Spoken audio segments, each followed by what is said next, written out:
দশম শ্রেণীর সমান্তর প্রগতি চ্যাপ্টারের এক্সারসাইজ 5.2 এর কোয়েশ্চেন নাম্বার 3 নিম্নে দেওয়া সমান্তর প্রগতিতে বক্সের পদগুলি নির্ণয় করো।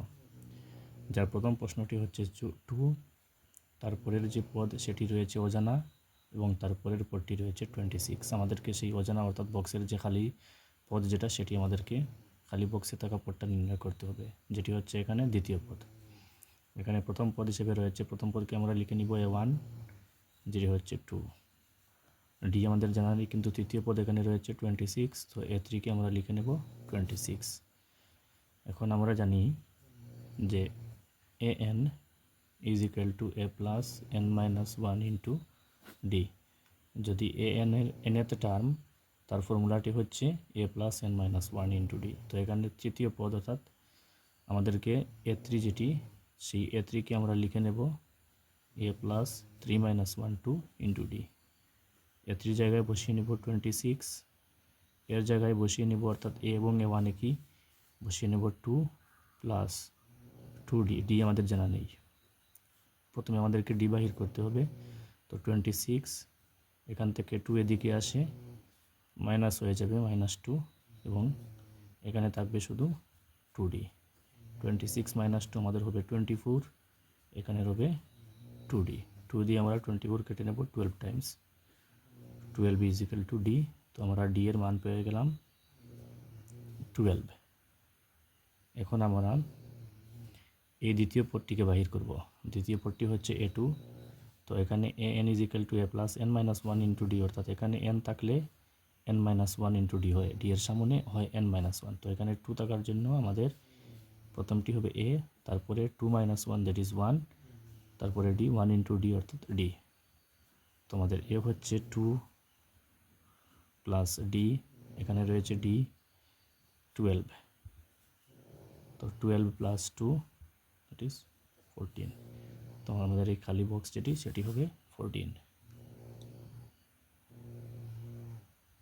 দশম শ্রেণীর সমান্তর প্রগতি চ্যাপ্টারের এক্সারসাইজ 5.2 এর কোয়েশ্চেন নাম্বার 3 এর রোমান 2।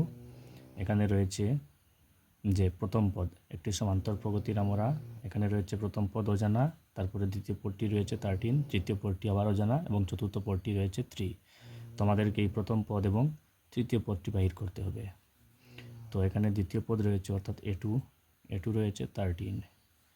তো a2কে আমরা ব্যঙ্গে লিখে নিব, a2 হবে আমাদের a plus 2 minus 1 that is 1 into D 1d। So a plus D is equal to 13, এটিকে আমরা 1 নম্বর সমীকরণ ধরে নেব। এবং এরপরে চতুর্থ পদটি রয়েছে, চতুর্থ পদকে আমরা লিখব a4 ইজ ইকুয়াল টু 3। a4কে ব্যঙ্গে আমরা পাবো a plus 4 minus 1 that is 3d is equal to 3। তো এটাকে লিখে নেব আমরা 2 নম্বর সমীকরণ। এখন আমরা 2 নম্বর সমীকরণ থেকে 1 নম্বর সমীকরণকে বিয়োগ করে নেব। 2 নম্বর সমীকরণ থেকে 1 নম্বর সমীকরণ বিয়োগ করে নিলে আমরা কীভাবে দেখে নিন, ইকুয়েশন 2 মাইনাস 1 ইমপ্লাইজ ইকুয়েশন 2 হচ্ছে a plus 3d is equal to a plus 3d is equal to 3, এবং ইকুয়েশন 1 রয়েছে a plus d is equal to 13, a plus D is equal to 13। তো এখানে বিয়োগ করে নিলে a মাইনাস a 0 হয়ে যাবে, অর্থাৎ আমি কেটে নিচ্ছি। এখন 3d থেকে d মাইনাস করলে আমরা পাবো 2d, এবং এখানে 3 থেকে 13 বিয়োগ করলে আমরা পাবো -10।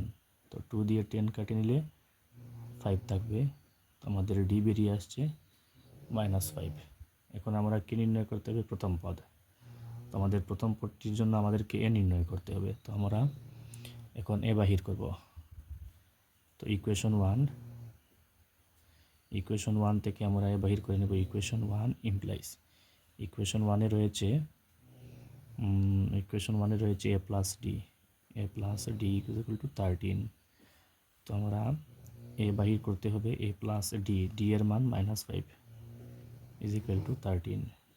তো a ইজ ইকুয়াল টু 13, এই -5টি ডান দিকে গিয়ে হবে +5। তো a equal to 13 plus 5 that is a is equal to 18। তোমাদের a মানে প্রথম পদটি আমাদের বাহির হয়ে গেল 18। এখন আমাদেরকে বাহির করতে হবে দ্বিতীয় পদের তৃতীয় পদটি। নাও a3, তৃতীয় পদ হবে a3। A3 হলো a প্লাস 2d, 3 থেকে 1 কম হবে, সেজন্য a প্লাস 2d। তো আমাদের a জানা হয়ে গেছে, a হলো আমাদের 18 প্লাস 2 ইন্টু ডিও আমাদের জানা, ডি হচ্ছে -5।